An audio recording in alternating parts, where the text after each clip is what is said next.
www.attableek.com, the reviver of Iman.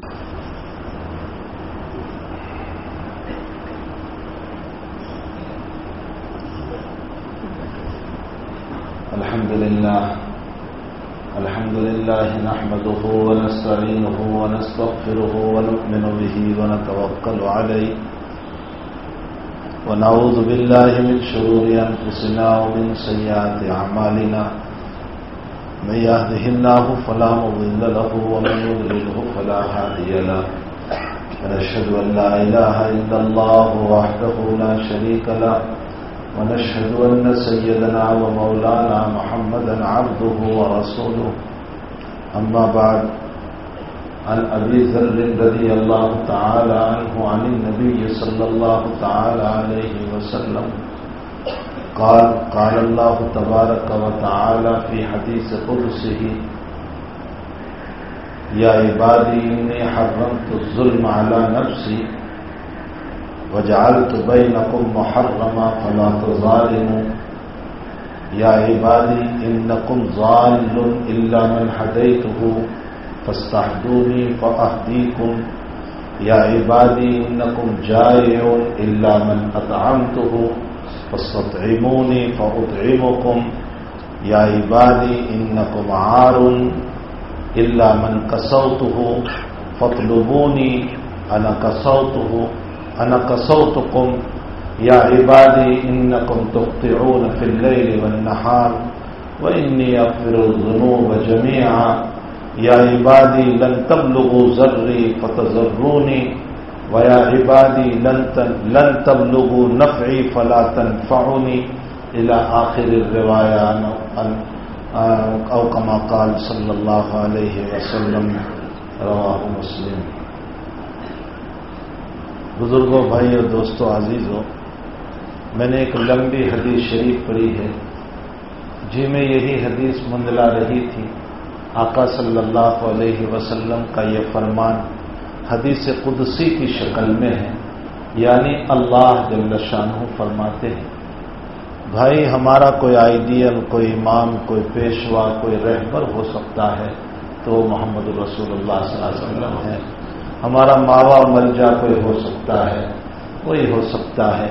ایک مظلوم شخصیت کے جب ابھی اشعار پڑھے جا رہے تھے تو میری آنکھوں سے آنسو تھے کہ اللہ، وہ قاری طیب صاحب رحمۃ اللہ علیہ جب حالات سے دوچار ہوئے تو ان حالات میں آپ نے یہ اشعار لکھے تھے اور اخیر میں فرمایا کہ میرے دل میں تمنا یہ ہے کہ میں مزار اقدس پر جا کر کے میں اپنے ان دکھڑوں کو سناؤں، میں اپنی ان باتوں کو سناؤں اور میں ان سے کہوں کہ سلام لے لو. عجیب عجیب طرح پر حضرت نے ایک نقشہ کھینچا، زمین بھی دشمن، فلک بھی دشمن، زمین بھی ہماری دشمن، فلک بھی دشمن ہے، بشکل رہبر کھڑے ہیں رہزن. میں سمجھتا ہوں کہ یہ اشعار تو اس وقت کے حالات پر خوب فٹ ہو رہے ہیں. اس وقت کے جو حالات چل رہے ہیں اس پر یہ اشعار خوب فیت ہو رہے ہیں کہ بشکل رہبر کھڑے ہے رہزن، خبر تو خیر الانام لے لو. تمہارے آقا اس امت پر ایک نگاہ آپ فرما لیجیے کہ آپ کی امت بہت دکھی ہے.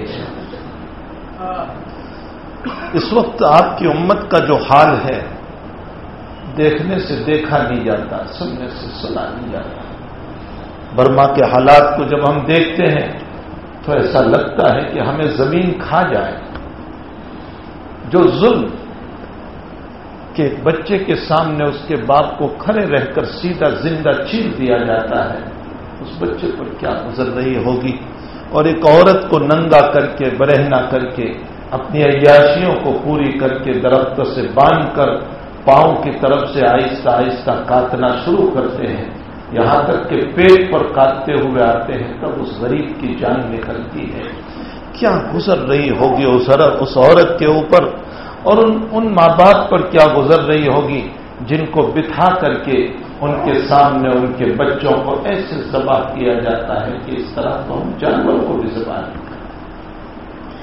بشکل رہبر کھڑے ہے رہزن، خبر تو خیر الانام لے لو. واقعتاً اس وقت کے حالات جو ہیں تو یہ صدائیں جو حضرت قاری طیب صاحب رحمۃ اللہ علیہ کی، اشعار جو قاری طیب صاحب رحمۃ اللہ علیہ کی، آپ کی دلی تمنا یہ تھی کہ میں مزار اقدس پر جا کر کے میرے ان حالات کو سناؤں. گویا حضرت اشارہ کرنا چاہتے تھے کہ ہمارا کوئی ماوا اور ملجا ہو سکتا ہے تو محمد رسول اللہ صلی اللہ علیہ وسلم کی. میں ایک مرتبہ مسجد نبوی میں 40 درود کی کتاب لے کر بیٹھا ہوا تھا. وہاں کچھ ایسے لوگ ہیں ناہنجار قسم کے لوگ کہ جن کا حال یہ ہے کہ وہ مکمل شریعت دین کو سمجھتے نہیں ہیں، روایات رسول کو سمجھتے نہیں ہیں اور طرح طرح کے اشکالات کرتے رہتے ہیں. میری پڑوس میں آ کر کے بیٹھ گئے. وہ مجھے کہنے لگے آپ کے ہاتھ میں کیا کتاب ہے؟ میں نے بتایا کہ یہ 40 درود کی جو ہمارے حضرت شیخ کی ہے، اور اس کے پیچھے لکھا ہوا تھا کہ بھائی مزار اقدس صلی اللہ علیہ وسلم پر جاؤ تو پھر اس صورت میں اللہ کے نبی علیہ الصلوۃ والسلام سے کہیے کہ اے اللہ کے نبی آپ ہمارے لیے دعا فرمائیے، آپ اس امت کے لیے دعا فرمائیے، آپ کے فیض سے ہم محروم نہیں ہو سکتے ہیں. یہ کچھ باتیں لکھی ہوئی تھی. وہ کہنے لگے یہ تو شرک ہے. میں نے کہا یہ شرک کیسے ہو سکتا ہے؟ ہاں اپنی جگہ رہ کر کے ہم کوئی منتیں مانگتے ہو تو شرک ہے. یہاں تو اہل سنت والجماعت کا عقیدہ ہے کہ نبی حیات ہے، حضور پاک صلی اللہ علیہ وسلم زندہ ہے اپنی قبر مبارک کے اندر. اور مزار اقدس پر جب ہم کھڑے ہوئے ہیں تو جب وہ ہمارے سلام کو سن رہے ہیں تو ہم حضرت سے دعا کی التجا کریں گے تو وہ کیا ہمارے لیے دعا نہیں کریں گے؟ اس کو شرک کیسے کہا جا سکتا ہے؟ بہرحال کچھ باتیں ہوتی رہی. میں نے ان سے کہا کہ ابن کثیر رحمۃ اللہ علیہ نے لکھا ہے اس قرآن کی آیت کے سلسلے میں کہ جب یہ لوگ جن کے اوپر حالات آتے تھے اگر وہ بجائے اس کے پاس جانے کے اس کے پاس جانے کے واستغفر لهم الرسول واستغفر اللہ لوجدوا اللہ توابا رحیما، اگر وہ رسول کے پاس آتے اور رسول ان کے لیے استغفار کرتے اور وہ خود بھی استغفار کرتے تو اللہ کو وہ توبہ کو قبول کرنے والا پاتے. ابن کثیر نے تفسیر ابن کثیر میں لکھا ہے یہ آیت صرف صحابہ کے لیے نہیں ہے، قیامت تک کے لیے. معلوم ہوتا ہے اس زمانے میں بھی واستغفر لهم الرسول یہ آیت ہمارے لیے بھی ہے کہ اگر مزار اقدس پر جا کر کے ہم یہ کہیں کہ حضرت آپ ہمارے لیے دعا فرمائیں کہ ہمارے گناہ کو معاف کر دے اللہ اور ہمارے حالات کو بدل دے. اور صرف اتنا نہیں، مولانا عبد الماجد صاحب دریابادی رحمۃ اللہ علیہ نے ابن کثیر کے اس جملے کو لکھ کر ملفوظات عبد الماجد دریابادی کو اگر آپ اٹھا کر دیکھیں تو مولانا عبد الماجد صاحب رحمۃ اللہ علیہ لکھتے ہیں ابن کثیر بدعتی نہیں تھا. ایک طنز کر گئے کہ شاید تم یہ سمجھتے ہو کہ یہ بدعتیوں کا عقیدہ ہوگا.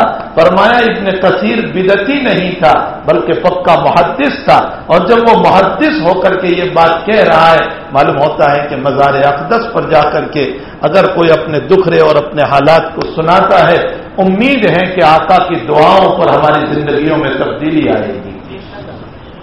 تو بہرحال اسی لیے ہمارے حضرت شاہ عبد القادر صاحب رائے پوری رحمۃ اللہ علیہ کے ملفوظات میں لکھا ہے کہ حضرت شاہ صاحب رحمۃ اللہ علیہ سے کسی نے سوال فرمایا حضرت میں درود شریف پڑھتا ہوں مجھے لذت نہیں آتی.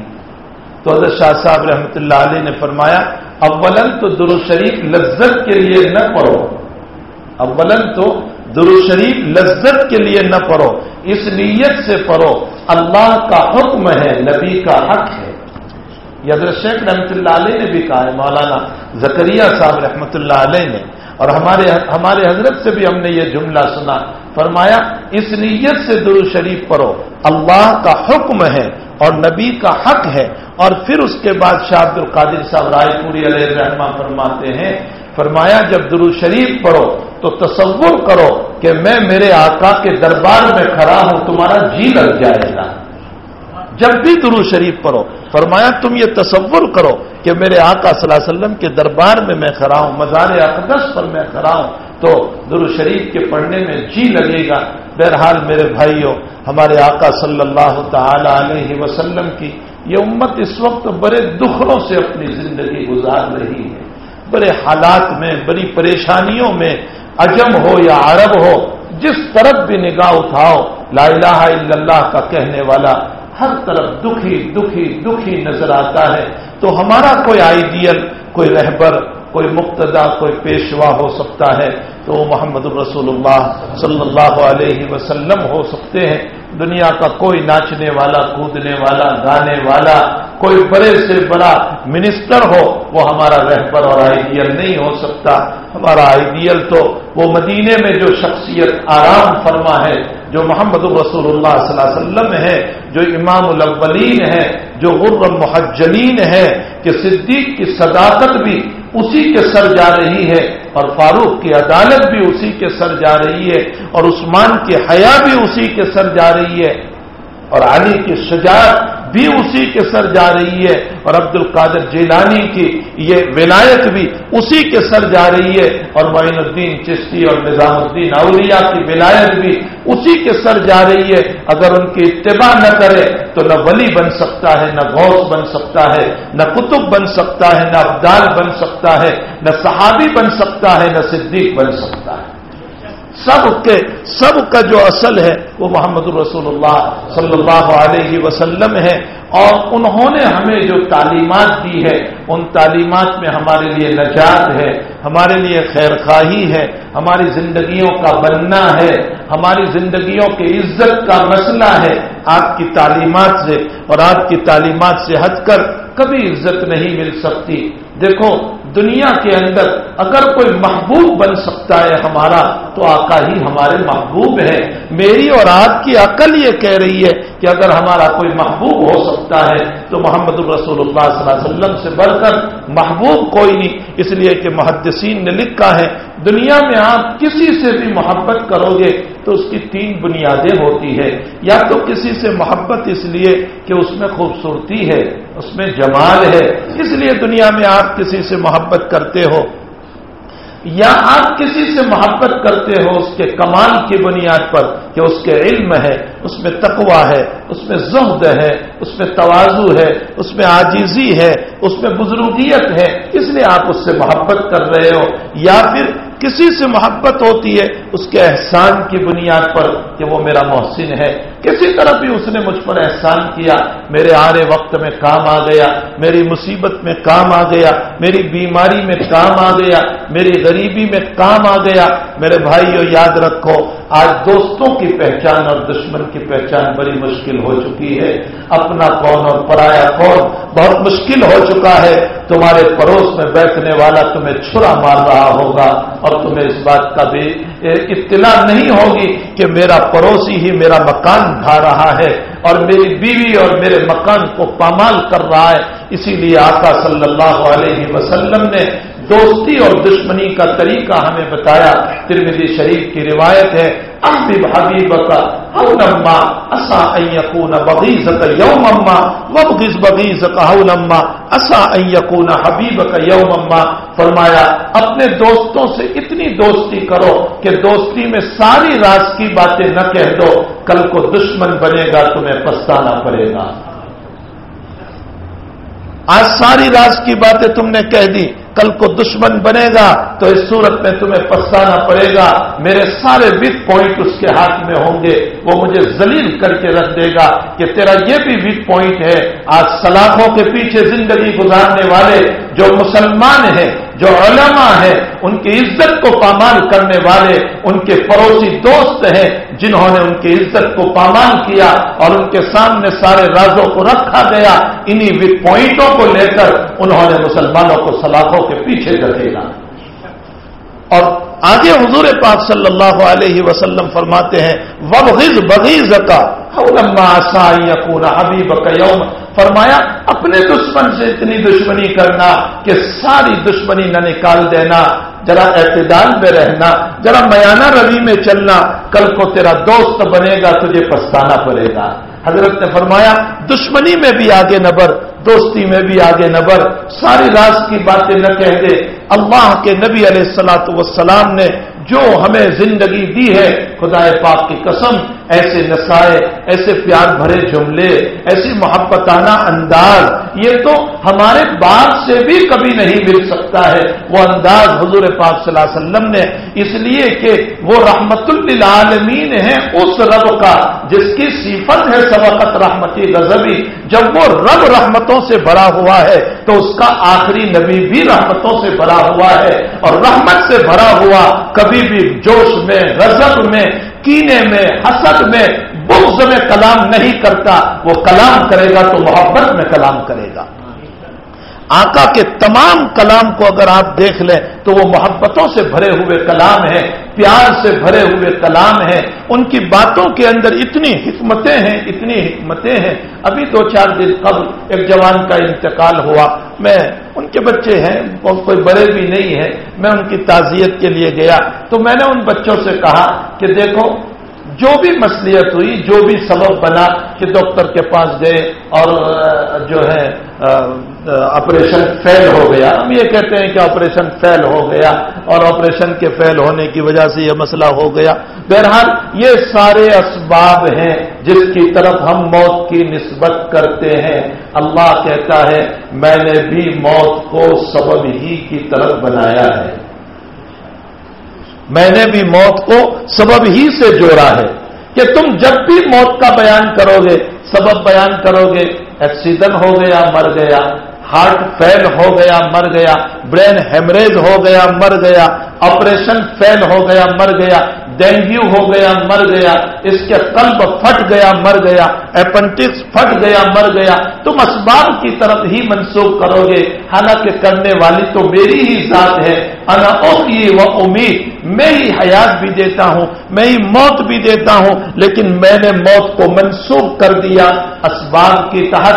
امام غزالی بہت بڑا فلسفی، وہ یہ لکھتا ہے کہ اس میں اللہ کی حکمت یہ ہے کہ اچھا ہوا سبب کی طرف منسوخ کیا، اگر اللہ سبب کی طرف منسوخ نہ کرتا اور پھر ہمارے گھروں میں موت ہوتی تو ہم اللہ پر برے بھلے کلمے بول دیتے، نتیجہ یہ ہوتا کہ فیملی کی فیملی کفر میں چلی جاتی۔ اللہ ہم کو کفر سے بچانا چاہتا تھا، مرنے والے کو سبب کی طرف منسوخ کر دیا۔ اتنی بڑی حکمت امام غزالی رحمت اللہ علیہ نے لکھی ہے کہ اللہ ہم کو کفر سے بچانا چاہتا تھا، ورنہ تو میں بھی کلمات کفر بول کر ایمان سے، وہ تو مرنے والا تو چلا جاتا لیکن میں کفر میں چلا جاتا، میری عورت چلی جاتی، میرا بچہ چلا جاتا، میرے اقارب رشتہ دار کفر میں چلے جاتے۔ اللہ نہیں چاہتا تھا کہ میرے یہ بندے کفر میں جائیں، اس لیے اس نے موت کو منسوب الی سبب کر دیا۔ امام غزالی سے کسی ملحد نے سوال کیا، میں آپ کو دستک دے کر جاتا ہوں، جاؤ ان بزرگوں کے پاس اس دارالعلوم کے اندر، وہاں جا کر کے بیٹھو، قرآن حدیث کی حکمتوں کو سمجھو، اللہ اس کے رسول کی باتیں حکمت سے خالی نہیں ہے۔ یہ اور بات ہے کہ بہت سی مرتبہ ہماری رسائی وہاں تک نہیں ہوتی، اس لیے کہ ہماری عقل محدود ہے اور وہ لامحدود ذات ہے، اس لیے کبھی ہماری عقلوں کی رسائی وہاں تک نہیں ہوتی۔ تاہم ہمیں قرآن اور حدیث کو سمجھنے کے لیے بزرگوں کی خدمت میں مدرسوں کے اندر سہارا لینا چاہیے۔ ہر وقت پیسے کمانے میں نہ پڑے رہو، ہر وقت دکانوں پہ مست نہ رہو، بلکہ جاؤ ان بزرگوں کے پاس اور قرآن اور حدیث کو سمجھو۔ جب سمجھو گے تو سینے میں اللہ کی محبت بھی اترتی چلی جائے گی اور رسول اللہ کی محبت بھی اترتی چلی جائے گی۔ امام غزالی سے کسی ملحد نے پوچھا کہ عجیب و غریب تم لوگ ہو، تمہارے قرآن نے تو وضو کی ابتدا کی ہے چہرہ دھونے سے، اذا قمتم الى الصلاة فاغسلوا وجوهكم وايديكم الى المرافق وامسحوا برؤوسكم وارجلكم الى الكعبين، چہرہ دھو، ہاتھ دھو اور سر پر مسح کرو، پاؤں دھو لو، اور تم لوگ قرآن کے خلاف وضو کر رہے ہو، پہلے ہاتھ دھوتے ہو، اس کے بعد کلی کرتے ہو، اس کے بعد ناک میں پانی ڈالتے ہو، تو تم تو قرآن کے خلاف وضو کر رہے ہو، تم سب کے سب قرآن کے باغی ہو۔ حضرت امام غزالی اگر ہمارے زمانے میں یہ اشکال ہوتا تو شاید ہم میں سے کوئی یوں کہہ دیتا کہ بات صحیح کہہ رہا ہے، ہم قرآن کے باغی ہو گئے، ہم حدیث کا انکار کر بیٹھتے، ہم کلام نبوت اور عمل رسول کا انکار کر بیٹھتے۔ امام غزالی جواب دے رہے ہیں، فرمایا وضو مقدس عبادت کے لیے ہے، نماز مقدس عبادت ہے، اس مقدس عبادت کے لیے اللہ نے وضو کو رکھا، تو وضو بھی مقدس عبادت ہو گئی۔ یہ تو حنفیہ نے تعویل کر لی ہے کہ نیت کیے بغیر بھی وضو ہو جاتی ہے، ورنہ ائمہ ثلاثہ کے وہاں تو نیت کے بغیر وضو ہوتا ہی نہیں ہے۔ ہمارے حضرت شیخ رحمت اللہ علیہ نے بھی لکھا ہے کہ ان چکروں میں نہ پڑو، سنت تو سنت، کم سے کم سنت کی نیت سے ہی وضو سے پہلے نیت کر لو۔ کہیں ایسا نہ ہو کہ تم حنفیہ کے پوچھڑا پکڑنے پر بغیر نیت کے وضو کیا، ائمہ ثلاثہ کے نزدیک وضو نہیں ہوا تو نماز بھی نہیں ہوگی۔ اور ویسے بھی ہمارے وہاں سنت تو کہا ہی گیا ہے، تو ہم کیوں سنت کو چھوڑ دیں؟ صاحب نور الازا علامہ شرم بلانی حنفی رحمت اللہ علیہ نے نور الازا میں لکھا ہے کہ ہر وہ مسئلہ جس میں اختلاف سے بچ سکتے ہو تو عمل کر لو۔ یہاں اختلاف سے بچنا ہمارے لیے ممکن ہے، چوتھائی سر کا مسح ہمارے وہاں فرض ہے، لیکن امام مالک نے کہا کل سر کا مسح فرض ہے۔ اگر میں نے کل سر کا مسح کر لیا کیا بگڑ جائے گا میرا؟ کیا میں صرف ربع ہی کو پکڑ کے رہوں گا؟ میں صرف چوتھائی ہی کو پکڑ کے رہوں گا؟ یا میں اس بات پر عمل کروں گا جس بات میں ربع اور چوتھائی بھی آ جاتا ہو؟ کل کے مسح میں چوتھائی آ جاتا ہے، چوتھائی میں کل نہیں آتا۔ اس لیے صاحب نور الازا لکھتے ہیں کہ جن مسائل میں تم اختلاف سے بچ سکتے ہو بچ کر کے پورے پر عمل کر لو تاکہ اختلاف سے بچ جاؤ۔ تو بہرحال امام غزالی کے سامنے جب یہ سوال آیا تو حضرت امام غزالی رحمت اللہ علیہ کہنے لگے وضو مقدس نماز کے لیے، تو وضو بھی مقدس ہو گیا، اور جب وضو مقدس ہوا تو اس کے لیے پانی کے بھی مقدس ہونے کی ضرورت ہے۔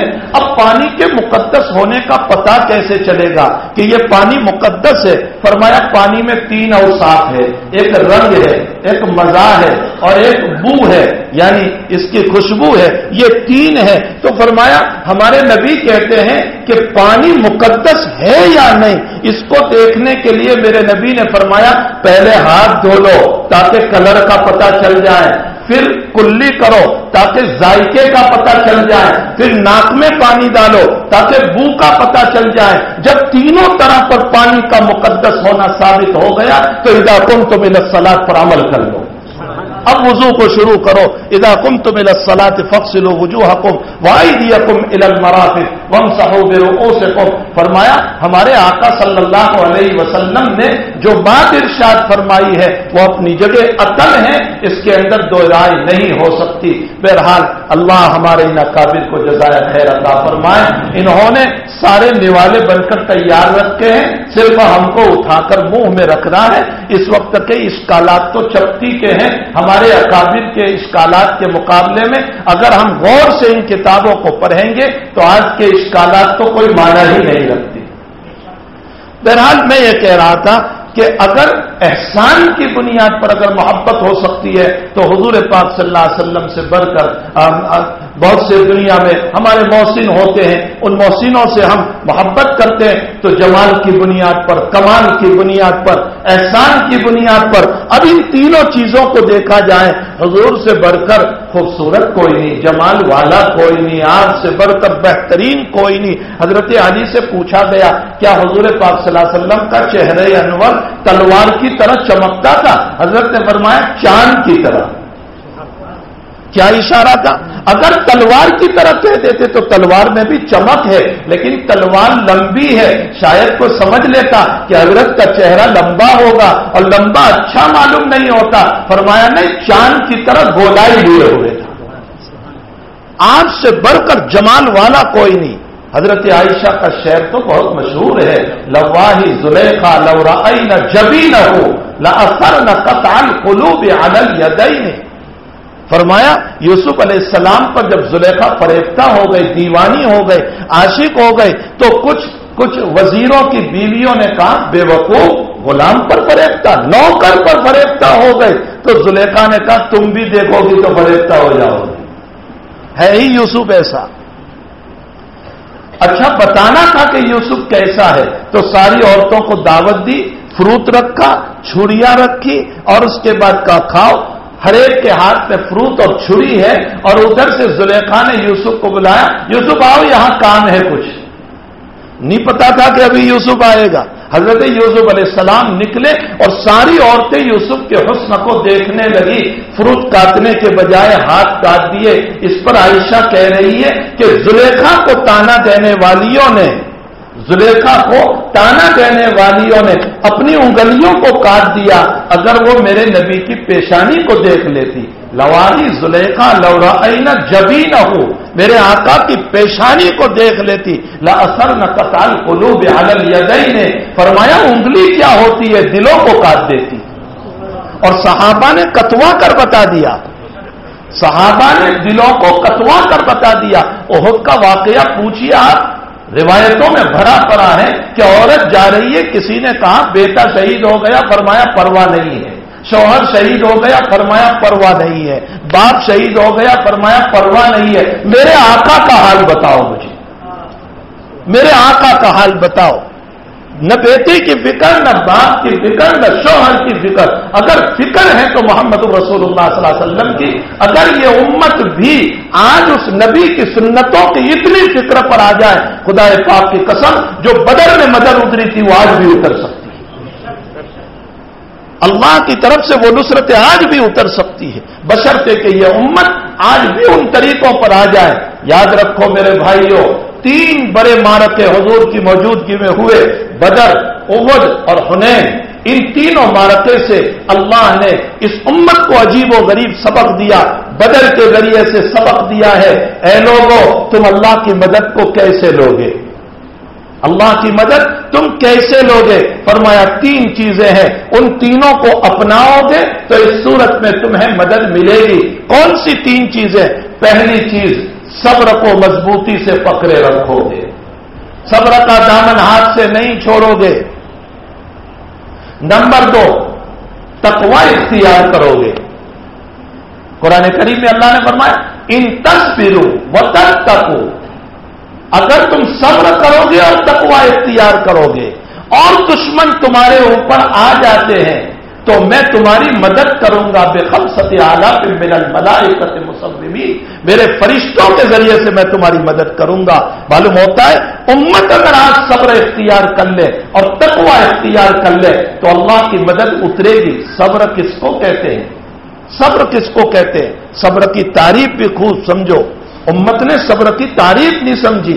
صبر کا معنی ہوتا ہے مسائل کو برداشت کرتے ہوئے اللہ اس کے نبی کے فرمود پر قائم رہنا۔ خوب یاد رکھنا، صرف مصیبت کو جھیلنا صبر نہیں ہے، وہ تو چور پکڑا گیا، پولیس ڈنڈے مار رہی ہے، وہ بھی صبر کر رہا ہے، تو آپ جا کر اس کو کہو گے ان اللہ مع الصابرین، بھائی صبر کر بیٹا صبر کر، اللہ صبر کرنے والوں کے ساتھ ہے، وہ بھی جھیل رہا ہے۔ صبر یہ نہیں ہے، صبر کا معنی ہوتا ہے مسائل کو جھیلتے ہوئے اللہ کے فرمودات پر قائم رہنا، اس کو صبر کہا جاتا ہے۔ بیماری آئی ہے، میں برداشت بھی کر رہا ہوں، نماز بھی نہیں چھوڑوں، حالات آئے ہیں میں برداشت بھی کر رہا ہوں، شکوہ شکایت بھی نہ کرو، توکل اختیار کرو، اللہ کی طرف سے ان باتوں کو سمجھو، اس کو صبر کہا جاتا ہے۔ اور مسائل کو تو جھیلتے رہے، شریعت کو چھوڑ دیا تو یہ صبر نہیں ہوگا۔ صحابہ کرام نے بدر کے میدان میں یہی کام کیا۔ صبر کون سا تھا؟ صبر یہ تھا کہ مسائل بھی جھیل رہے ہیں اور اس کے ساتھ ساتھ فرمودات رب کے اوپر اور فرمودات نبوی کے اوپر بھی قائم ہے۔ فرمایا ان تصبروا وتتقوا، تقوی اختیار کرو گے۔ تقوی کا معنی عبداللہ ابن عمر کی روایت بخاری اور مسلم اور ترمذی اور ابو داؤد میں قدر تبدیلی الفاظ کے ساتھ فرمایا لا یبلغ العبد حقیقت التقوی حتی یدع ما حاق فی الصدر او کما قال صلی اللہ علیہ وسلم، فرمایا کوئی بندہ تقوی تک نہیں پہنچ سکتا ہے جب تک کہ شبے والی چیز کو بھی نہ چھوڑ دے۔ شبے والی چیز، حرام چیز تو بہت دور کی بات ہو گئی، شبے والی چیز جس میں شبہ ہو گیا، یہ میری ہو سکتی ہے یا نہیں، یہ میری ہو سکتی ہے یا نہیں، تھوڑا سا شبہ ہو گیا، فرمایا شبے والی شک والی چیز کو چھوڑ دو، تبھی جا کر تقوی کے مقام پر پہنچیں گے۔ امت کا حال یہ ہو گیا کہ شبہ تو بہت دور کی بات، حرام میں پڑی ہوئی، میراث کے مسائل میں صف اول میں نماز پڑھنے والوں کا حال آپ دیکھ لیں، میراث کے مسائل میں تہجد گزاروں کا حال آپ دیکھ لیں، میراث کے مسائل میں علماء کا حال آپ دیکھ لیں، میراث کے مسائل میں دعوت و تبلیغ کے داعیوں کا حال آپ دیکھ لیں کہ اس طرف چلے پر چلے لگتے جا رہے ہیں، اس پر بخاری شریف کا سبق پڑھاتا جا رہا ہے، اور دوسری طرف حال یہ ہے کہ بہنوں کی میراث نہیں دے رہا ہے، بھائی کا میراث نہیں دے رہا ہے، نہ معلوم کیسی کیسی پراپرٹی کو بیچنے کے لیے تیار ہے، حلال و حرام کی تمیز کو چھوڑ دیا، پھر ہمارے پاس تقویٰ کہاں سے آ سکتا ہے؟ میرے بھائیوں، میں شاہ عبد القادر صاحب رائے پوری علیہ الرحمہ کے ملفوظات ابھی 2-3 دن سے دیکھ رہا ہوں، میں نے کتاب میں ایک عجیب ملفوظ حضرت کا پڑھا، حضرت نے فرمایا نوافل ادا نہ ہو تو نہ ہو، معاصی سے اپنے آپ کو بچانا۔ سنو، بہت بڑی بات ہے، نوافل ادا نہ ہو تو نہ ہو، معاصی سے اپنے آپ کو بچانا۔ اشراق نہیں پڑھی، کوئی آپ پڑھو تو بہت اچھی بات ہے، اوابین پڑھو تو بہت اچھی بات ہے، ثواب میں اضافہ ہوگا، لیکن اگر کبھی اشراق چھوٹ گئے، کبھی اوابین چھوٹ گئے، کبھی تہجد چھوٹ گئے، کبھی چاند چھوٹ گئے، فرمایا کوئی حرج نہیں، لیکن گناہ میں مبتلا نہ ہونا۔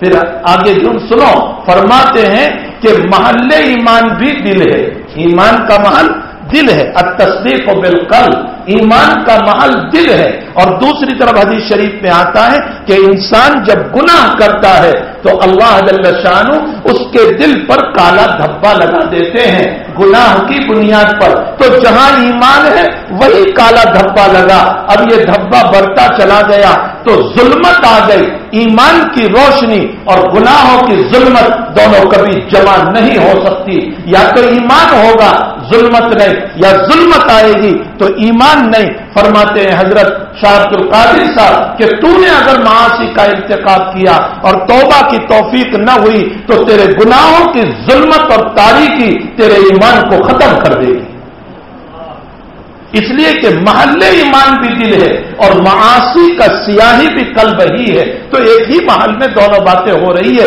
اور دونوں کبھی جمع نہیں ہو سکتے۔ کیسے ہوگا؟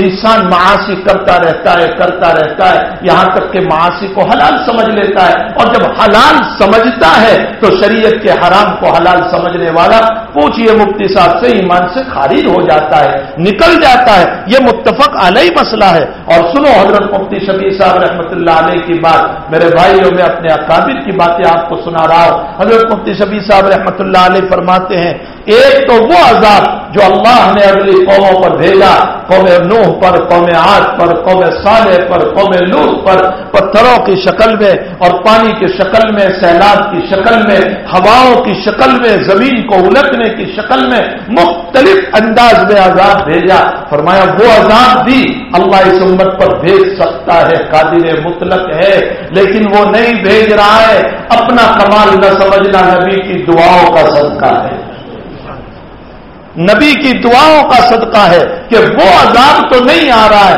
لیکن ایک عذاب کا امکان ہے اس امت کے اوپر، اور وہ عذاب کون سا؟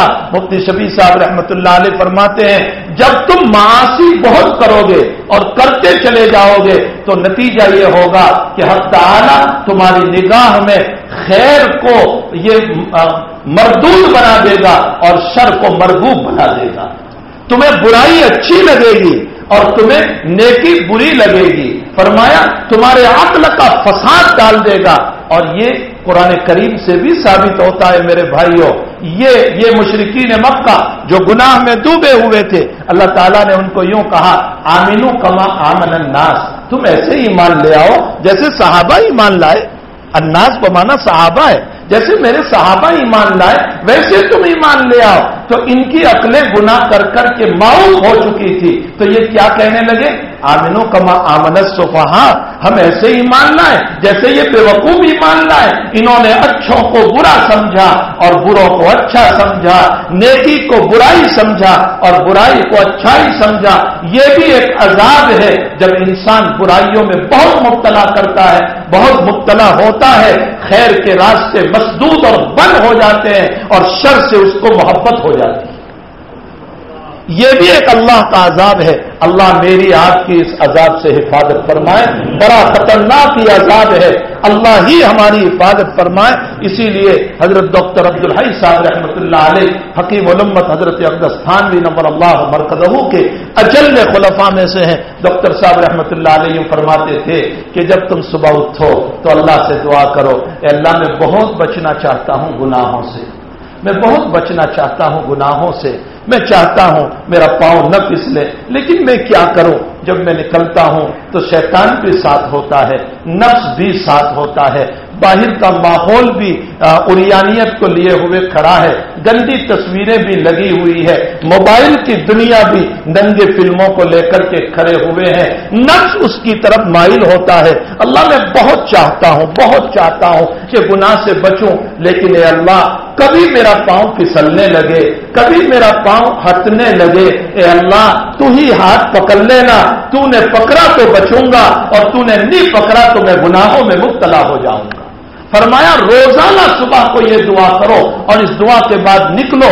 اگر یہ دعا کر کے نکلیں گے, کبھی باہر کے ماحول سے گناہ پر میرا پاؤں پھسلنے لگا, انشاءاللہ اللہ ہمارے ہاتھ کو پکڑ لے گا, ہمیں برائیوں میں نہیں جانے دے گا, ہمیں گناہوں میں ملوث نہیں ہونے دے گا. تو بہرحال آقا صلی اللہ علیہ وسلم کی ذات گرامی اگر جمال کے اعتبار سے کوئی محبوب ہو سکتا ہے تو حضور پاک صلی اللہ علیہ وسلم سے بڑھ کر میرے بھائیوں کون جمال والا, کون خوبصورت ہو سکتا ہے؟ اس سے بڑھ کر بہترین شکل والا کون ہوگا جو آقا صلی اللہ علیہ وسلم کو اللہ تعالیٰ نے شباہت عطا فرمائی تھی. حضرت حسان رضی اللہ تعالیٰ عنہ تو اپنے اشعار میں یوں فرماتے ہیں کہ اے میرے محبوب, اللہ نے آپ کو ایسے بنایا جیسے آپ نے چاہا, اللہ نے آپ کو ایسے بنایا جیسے آپ نے چاہا. ظاہر سی بات ہے یہ کوئی معمولی شعر نہیں ہے. اگر اس شعر کے اوپر غور کیا جائے تو ساری دنیا کے شعراء کے شعر کو جو حضور کے شان میں کہے جاتے ہیں وہ ایک پلڑے میں رکھو, حضرت حسان کا شعر پھر بھی جھک جائے گا, اس لیے کہ وہ دیکھ کر بول رہا ہے, ہم تخیلات سے بول رہے ہیں, وہ حضور کو دیکھ کر بول رہے ہیں. فرمایا آپ تو ایسے ہیں کہ جیسے آپ نے چاہا. آپ نے اللہ سے کہا ہوگا میری ناک ایسی بنانا, آپ نے اللہ سے کہا ہوگا میرا چہرہ ایسا بنانا, آپ نے اللہ سے کہا ہوگا میری داڑھی ایسے بنانا, آپ نے اللہ سے کہا ہوگا میرے ہاتھ کے ہتھیلیوں کو پرغداز نرم نرم بنانا, آپ نے اللہ سے کہا ہوگا کہ آپ کی پنڈلیاں پرغداز بنا. جیسے آپ نے کہا ویسے اللہ نے آپ کو بنایا.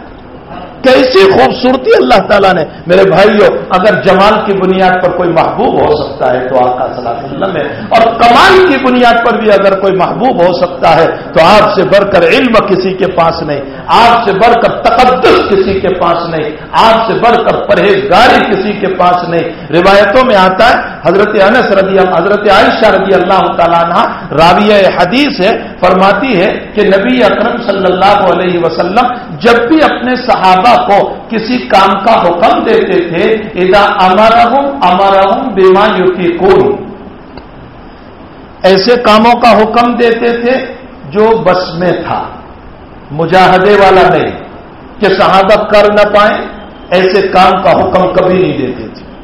اذا امرهم بما یطیقون, بہت بوجھ نہیں ڈالتے تھے حضرت کہ رات میں 3 گھنٹے کھڑے رہو, رات میں 4 گھنٹے, بلکہ صحابہ نے صوم وصال رکھنا شروع کیا, نبی نے منع فرمایا نہ رکھو صوم وصال. صوم وصال کا معنی افطاری نہیں, سحری نہیں, 2-4 دن ویسے ہی گزر جائیں, 4 دن گزر جائیں, نہ سحری نہ افطاری, اس کو صوم وصال. حضرت رکھتے تھے, حضرت خود رکھتے تھے, 6 دن تک حضرت نہ کھاتے تھے نہ پیتے تھے, مسلسل صوم وصال. صحابہ نے رکھنا چاہا, حضرت نے منع فرمایا تم نہ رکھو. صحابہ نے کہا یا رسول اللہ آپ رکھتے ہیں نا؟ فرمایا یطعمنی ربی ویسقین, مجھے تو میرا رب کھلاتا اور پلاتا ہے. فرمایا مجھے ذکر میں وہ لذت آتی ہے کہ کھانے پینے کی ضرورت نہیں. تم نہیں رکھ پاؤ گے, تم اس مقام پر نہیں ہو, تم نہ رکھو. اور ایک مرتبہ صحابہ نے پھر بھی نہیں مانا اور رکھنا شروع کیا تو حضرت نے بھی رکھتے ہی چلے گئے, کوئی نہ افطاری نہ سحری, یہاں تک کہ مہینہ پورا. حضرت نے فرمایا اگر چاند نہ ہوتا تو میں اور رکھتا تھا کہ تمہیں بھی پتا چلتا کہ کب تک میرے ساتھ چلو گے.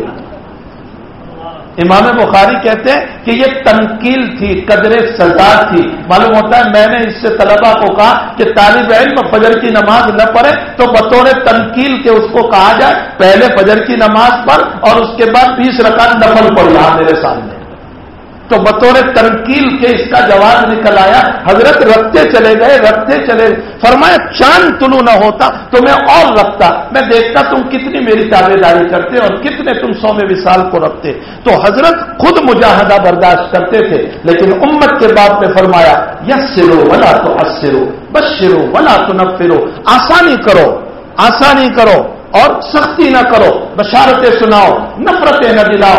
یہ آقا صلی اللہ علیہ وسلم نے امت کے باب میں طریقہ اختیار کیا. فرمایا امرہم بما یطیقون، جو بس میں ہوتا تھا اتنا ہی حضرت حکم فرماتے تھے، مجاہدے کا حکم نہیں فرماتے تھے. تو صحابہ کہنے لگے یا رسول اللہ انا لسنا کہیئتک انک تقدم من ذنبک وما تأخر. اللہ کے حبیب ہم آپ کی طرح تھوڑے ہی ہے، آپ تو معصوم ہیں، آپ تو مغفور ہے، آپ کا تو کوئی گناہ ہی نہیں. اور جب آپ کا کوئی گناہ نہیں ہے تو آپ تھوڑی عبادت کر لو گے تو بھی چلے گا. ہم تو بہت گنہگار ہیں، اس لیے ہمیں مجاہدہ دو، ہمیں مجاہدے والے اعمال دو. فغضب رسول اللہ صلی اللہ علیہ وسلم، حضرت غصے ہو گئے یہاں تک کہ حتی مرت وجہہ، آپ کا چہرہ سرخ ہو گیا. حضرت نہیں چاہتے تھے کہ امت کو مجاہدے میں ڈالیں. ہمارے حضرت نے حضرت شیخ یونس صاحب قدس سرہ نے یہاں ایک جملہ ہم کو فرمایا تھا، اللہ کی نگاہ میں اور نبی کی نگاہ میں مجاہدہ مطلوب نہیں ہے، اتباع سنت مطلوب ہے. مجاہدہ مطلوب نہیں ہے، رات 2 گھنٹے عبادت کرنا مطلوب نہیں، 2 رکعت مختصر پڑھو لیکن سنت کے مطابق پڑھو. اتباع سنت شریعت کی نگاہ میں مطلوب ہے، مجاہدہ مطلوب نہیں ہے. اس بات کو بہت غور سے سمجھو میرے بھائیوں. ہم لوگ جو ہے مجاہدے تو بہت کرتے ہیں لیکن سنت کا اتباع اس کے اندر نہیں ہوتا. اور ہمیں حضرت نے اس پر 2 واقعے سنائے تھے. میں دونوں واقعے نقل کر دوں بات آئی تو. فرمایا علامہ حطاب رحمۃ اللہ علیہ نے اپنی کتاب الفوائد الجلیلہ میں جو تصوف کی کتاب ہے، فرمایا ایک بزرگ نے خواب دیکھا اور خواب میں دیکھا کہ فرشتے آئے اور تسبیح کا ثواب تقسیم کرنے لگے. ہر ایک کا نام بول رہے ہیں، تسبیح کا ثواب دے رہے ہیں. پھر دفتر بند ہو گیا، جانے لگے تو بزرگ دوڑے کہ بھائی تسبیحات تو میں بھی پڑھتا تھا، میرا نام آیا نہیں. فرمایا آج ثواب ان کو ملا جو سنت کے مطابق پڑھتے تھے، تم نے سنت کی رعایت نہیں کی ہے، تم نے چاہے لاکھوں تسبیح پڑھی ہے، وہ مجاہدہ ہے. آج اتباع سنت والے مطلوب ہے اللہ کے وہاں. اور دوسرا واقعہ حضرت نے سنایا، فرمایا شاہ توکل علی شاہ رحمت اللہ علیہ بڑے بزرگ تھے، دیوبند کے اندر خواب دیکھا کہ اللہ کے حبیب دیوبند تشریف لائے اپنے 4 رفیق ابو بکر عمر عثمان و علی کے ساتھ. حضرت نانوتوی رحمت اللہ علیہ کو فرمایا خواب میں شاہ توکل سائیں رحمت اللہ علیہ نے، سائیں ہم مانگنے والے کو کہتے ہیں، تصوف کا یہ لفظ ہے، سائیں اللہ والے کو کہتے ہیں. ہم مانگنے والے کو سائیں کہتے ہیں، سائیں اللہ والے کو کہتے ہیں. تو شاہ توکل سائیں رحمت اللہ علیہ نے خواب میں حضرت نانوتوی سے فرمایا کہ چلو آئے ہیں حضرت ملنے کے لیے، ہم چلے. دونوں چلے. شاہ توکل جو ہے وہ دوڑ رہے ہیں، حضرت نانوتوی دھیرے دھیرے چل رہے ہیں. یہ واقعہ تو میں نے میرے کانوں سے حضرت حکیم الاسلام قاری طیب صاحب سے بھی سنا تھا. وہ بزرگ دوڑتے ہوئے حضور کی خدمت میں پہنچ گئے. حضرت نے مصافحہ فرمایا، قریب میں بٹھا لیا. تھوڑی دیر کے بعد حضرت نانوتوی پہنچے تو حضرت نے اپنی گود میں بٹھا لیا. تو شاہ توکل علی سائیں کھڑے ہوئے، فرمایا حضرت جتنی محبت جذبات میں آیا اتنی محبت میں قاسم نہیں آیا. آپ نے اس کے ساتھ یہ معاملہ کیا کہ گود میں بٹھایا. تو حضرت نے فرمایا میرا قاسم میرے قدموں کے نشان کو تلاش کرتا ہوا آیا ہے کہ جہاں نبی کے قدم پڑے ہیں میں وہاں قدم رکھوں تاکہ برکت مل جائے. ہمارے حضرت نے فرمایا تھا کہ اگر نبی کے قدم پر قدم رکھنے سے نبی کی گود نصیب ہوتی ہے، نبی کی زندگی پر زندگی رکھ دو گے، یقیناً نبی کی سفارش نصیب ہو جائے گی۔ اتباع سنت مطلوب ہے شریعت میں، مجاہدے مطلوب نہیں ہے۔ تھوڑا عمل ہو لیکن سنت کے مطابق ہو، ہمیں چاہیے کہ سنت کے مطابق۔ فرمایا انا لسنا کہتے کہ یا رسول اللہ، اللہ کے حبیب ہم تو آپ کی طرح نہیں، ہم تو گنہگار ہے، اس لیے ہمیں جو ہے مجاہدے والا عمل دیجیے۔ فغضب رسول، حضرت غصے ہو گئے اور چہرے انور سرخ ہو گیا اور فرمایا انا اتقاکم واعلمکم باللہ، سب سے زیادہ اللہ کو جاننے والا اور سب سے زیادہ تقوی والا میں ہوں، اور جب میں اتنے تقوی والا ہو کر اتنا مجاہدہ نہیں کرتا تو تم کیوں اتنا مجاہدہ کرو گے؟ معلوم ہوتا ہے شریعت میں اتباع نبوی مطلوب ہے، نبی کی اتباع، نبی کی اتباع بہت بڑی چیز ہے۔ جنید بغدادی رحمت اللہ علیہ فرماتے ہیں ساری زندگی اپنے شیخ سے، اپنے بزرگ سے کوئی کرامت ظاہر نہ ہو، کوئی کرامت، وہ ہواؤں میں نہ اڑے، وہ پانی پر مسلح نہ بچھائیں اور وہ کوئی کرامت نہ بتائیں، لیکن اس کی زندگی سنت نبوی پر چل رہی ہے تو گواہی دو کہ وہ سب سے بڑا اللہ والا ہے۔ اتباع نبوی اصل چیز ہے، ہمیں چاہیے کہ اپنی زندگی میں حضور پاک صلی اللہ علیہ وسلم کی مبارک سنتوں کو لائیں، اس پر چلیں، فکر کریں اس بات کی کہ ہماری زندگی حضور کے نقش قدم پر چلنے والی بنے۔ تو اگر کمال کے اعتبار سے دیکھو تو آپ سے بڑھ کر علم کس کے پاس، آپ سے بڑھ کر تقویٰ کس کے پاس، آپ سے بڑھ کر تقدس، ورع، پرہیزگاری۔ آپ کے زمانے کے دشمنوں نے آپ کو مجنون کہا، پاگل کہا، ساحر کہا، لیکن کسی نے کسی گناہ کی طرف منسوب نہیں کیا۔ مقدس ترین الفضل ما شہدت بہ الاعداء، فضیلت تو وہ ہے کہ دشمن گواہی دے، اپنے تو چائے پینے کے لیے گواہی دیا ہی کرتے، اپنے جو ہوتے ہیں نا وہ تو چائے پینے کے لیے، کھانے پینے کے لیے گواہی دیا ہی کرتے ہیں۔ اور یاد رکھو آج دوست و دشمن کا پہچاننا مشکل ہے، جس کی گزری جاتی ہے اسی کو ٹھنڈی لگتی ہے۔ پیسوں کے زمانے میں سب آپ کے دوست بنیں گے، اور جہاں حالات آئیں گے کہ دم دبا کر ایسے بھاگیں گے کہ آپ کے چہرے تک کو دیکھنے نہیں آئیں گے۔ ہاں میرے بھائیوں، ان مسائل کو سمجھو، ہر ایک کو اپنا نہ سمجھو، ہر ایک کو اپنا نہ سمجھو، اپنی زبان کو محتاط انداز میں استعمال کرو، اپنی زبان کو پھونک مار مار کر استعمال کرو، کہیں ایسا نہ ہو کہ تمہارا پڑوسی ہی تمہارا دشمن ہو اور دوستی کی شکل میں تمہارے سامنے آیا ہوا ہو۔ تو اگر کمال کے اعتبار سے تو حضور سے بڑھ کر کمال والا کوئی نہیں۔ آپ کو امام الانبیاء بنایا، آپ کو خاتم الرسل بنایا، آپ کو خاتم الانبیاء بنایا، اس سے بڑھ کر کمال کس کا ہو سکتا ہے؟ اور اگر احسان کی بنیاد پر کسی سے محبت ہو سکتی ہے تو حضور پاک صلی اللہ علیہ وسلم سے بڑھ کر ہمارا محسن کوئی نہیں۔ ہم جہنم میں تھے، ہم کو نکال کر جنت کا راستہ بتایا، ہم غلط راستے پر تھے، ہمیں سیدھا راستہ بتایا۔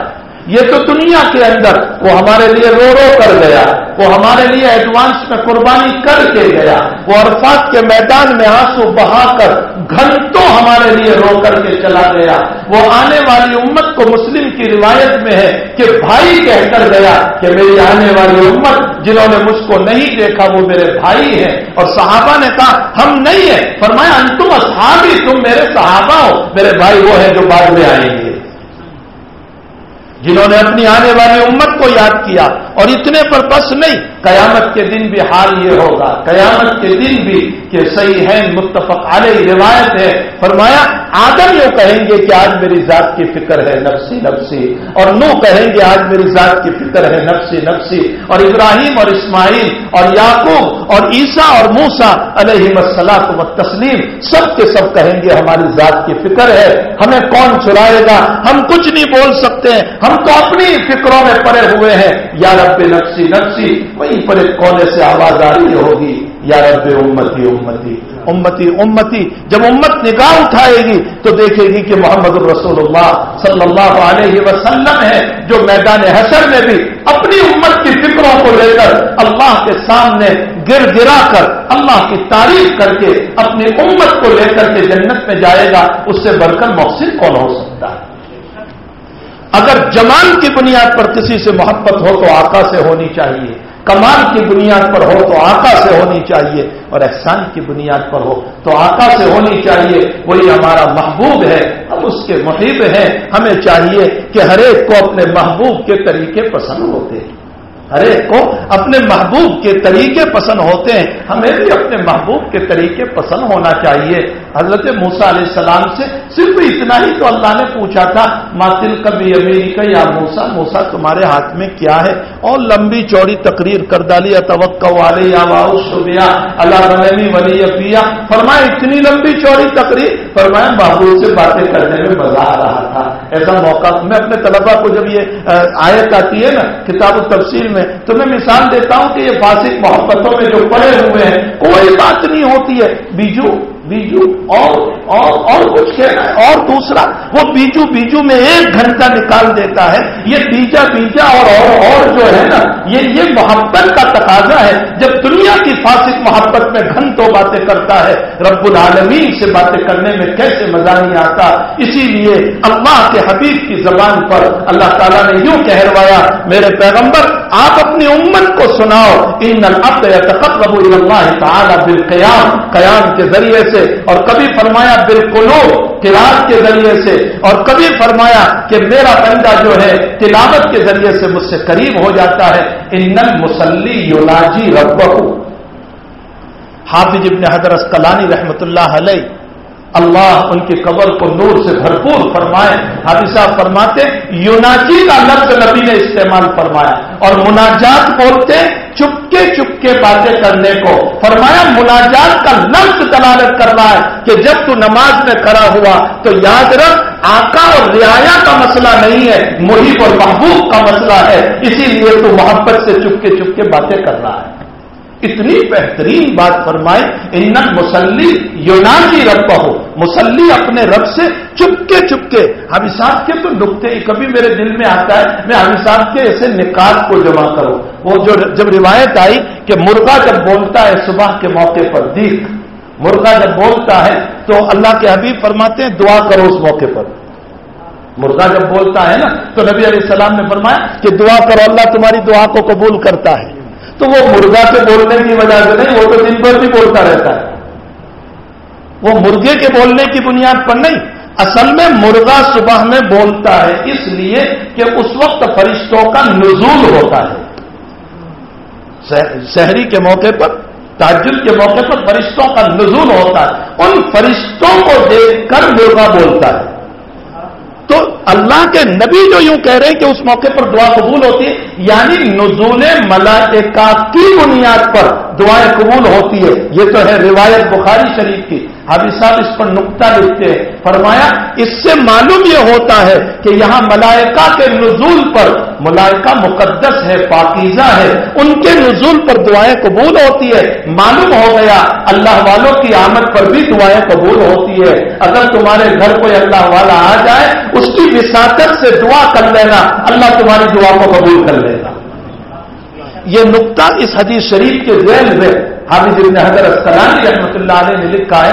بہرحال میرے بھائیوں، میں یوں کہہ رہا تھا کہ ہمارا آئیڈیل امام، رہبر، پیشوا، مقتدا، رہنمائی کرنے والا اگر کوئی ہو سکتا ہے تو محمد رسول اللہ صلی اللہ علیہ وسلم ہے۔ اسی ذات گرامی کی میں نے لمبی چوڑی حدیث شریف ہے جو حدیث قدسی ہے، جس کے اندر معانی کو انکا فرمایا اللہ جل شانہ نے، الفاظ محمد رسول اللہ صلی اللہ علیہ وسلم کے ہیں۔ اس میں اللہ تعالیٰ یوں فرماتے ہیں یا عبادی، میں اس کا ترجمہ کر کے مختصر تشریح حالات کے مطابق کر دوں، فرمایا یا عبادی، اور میرے بندو، انی حرمت الظلم علی نفسی، اے لوگوں میں نے اپنی ذات پر ظلم کو حرام کر رکھا ہے، میں کسی پر ظلم نہیں کرتا، اللہ کسی پر ظلم نہیں کرتا۔ ان اللہ لیس بظلام للعبید، اللہ ذرہ برابر کسی پر ظلم نہیں کرتا۔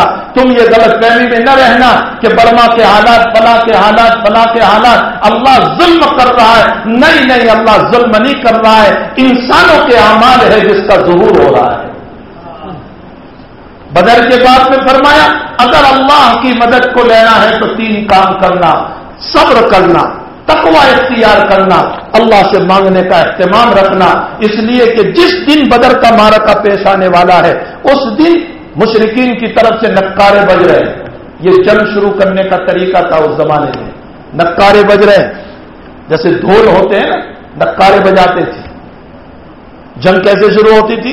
پہلے وہ نکارے بجاتے، پھر دوسری پارٹی والے نکارہ بجا کر جواب دیتے، یعنی ہم تیار ہیں۔ اب مشرکین نکارے بجا رہے ہیں، مسلمانوں کی طرف سے کوئی جواب نہیں، اس لیے کہ نبی علیہ السلام تشریف نہیں لائے، امیر ہے، امام ہے، تشریف نہیں لائے، صفیں بن چکی ہے صحابہ کی، حضرت تشریف نہیں لائے۔ پھر وہ نکارے بجا رہے ہیں، مسلمانوں کی طرف سے کوئی جواب نہیں، پھر نکارے بجا رہے ہیں، تو صدیق اکبر خیمے میں تشریف لے گئے۔ بخاری شریف میں حضرت کو دیکھا کہ چادر اوڑھے ہوئے ہیں یوں، اور حضرت دعا میں مشغول ہیں اور ہاتھ اتنے اٹھے ہوئے ہیں، انتہائی تواضع کے ساتھ دعا میں مشغول ہے، اور دعا کے کلمات بخاری شریف میں ہیں، اے اللہ چھوٹی سی جماعت کو لے کر میں آیا ہوں جو بے سامان کی ہے، اللہ اگر تو یہ چاہتا ہو کہ قیامت تک اس زمین پر تیرا نام باقی نہ رہے تو میری اس جماعت کو تو ختم کر دینا۔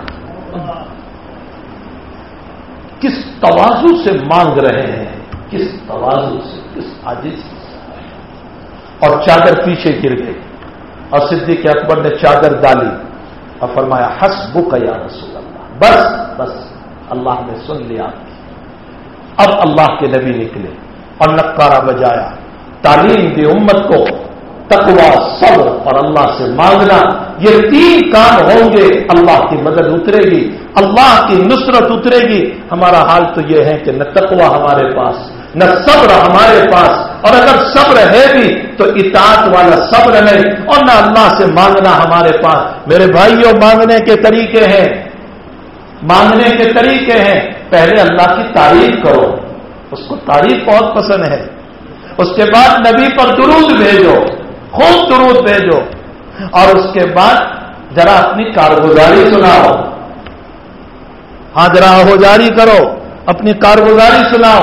ہمارا حال یہ ہے کہ مجھے اگر ضرورت پڑی مولوی صاحب سے پیسہ مانگنے کی تو میں مفتی صاحب کے سامنے جا کر اپنی ساری عزت کو کھول کر رکھ دیتا ہوں اور اپنی ساری عزت کو پامال کر دیتا ہوں، ایسا ہوا، ایسا ہوا، ایسا ہوا، میری بیوی نے ایسا کیا، میرے بچے نے ایسا کیا، میرے گھر میں یہ ہو گیا، میں چند کوڑیوں کے خاطر اپنی عزت کو ان کے سامنے ڈال دیتا ہوں۔ پھوٹی قسمت ہماری کہ ہم اللہ کے سامنے اس طرح ہو جانے سے مانگتے ہی نہیں، ہمارے پاس مانگنے کا وہ طریقہ ہی نہیں۔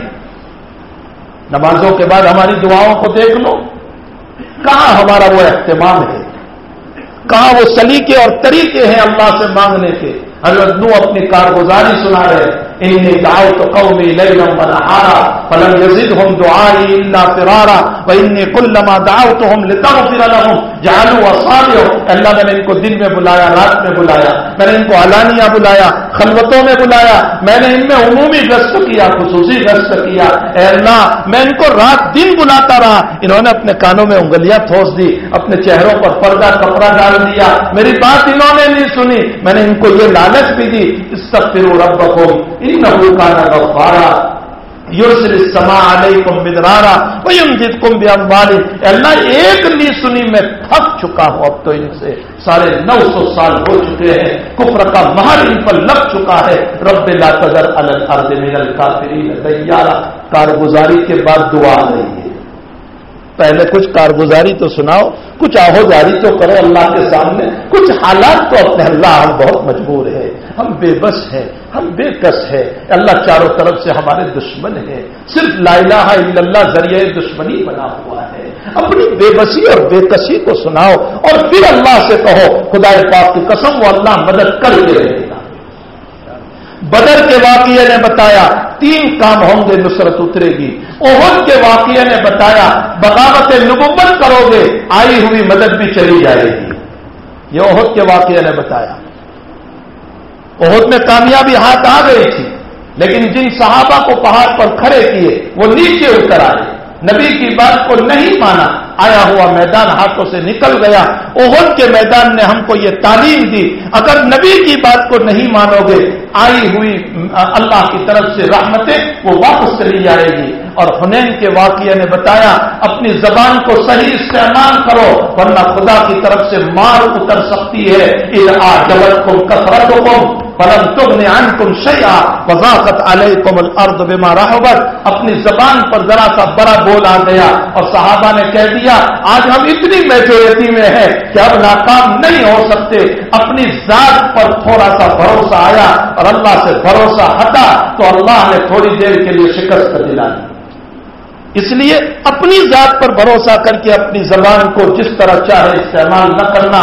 3 واقعوں سے ہمیں 3 طرح کی تعلیم ملی ہے۔ اللہ کرے ہم سیرت مقدسہ کو سمجھنے والے بنے۔ سیرت میں ہمارے لیے سب کچھ ہے، سیرت میں ہمارے لیے سب کچھ ہے۔ فرمایا انی حرمت الظلم علی نفسی، میں نے میری ذات پر ظلم کو حرام کر رکھا ہے۔ وجعلت بینکم محرما، اے لوگوں تم نے بھی ظلم کو حرام کر رکھا ہے، تم بھی آپس میں ظلم نہ کرنا، تم بھی کسی کو نہ مارنا، نہ ستانا، نہ عزت لوٹنا، نہ پامال کرنا کسی کو، نہ ذلیل کرنا کسی کو۔ وجعلت بینکم محرما فلا تظالموا، تم ظلم نہ کرنا آپس میں۔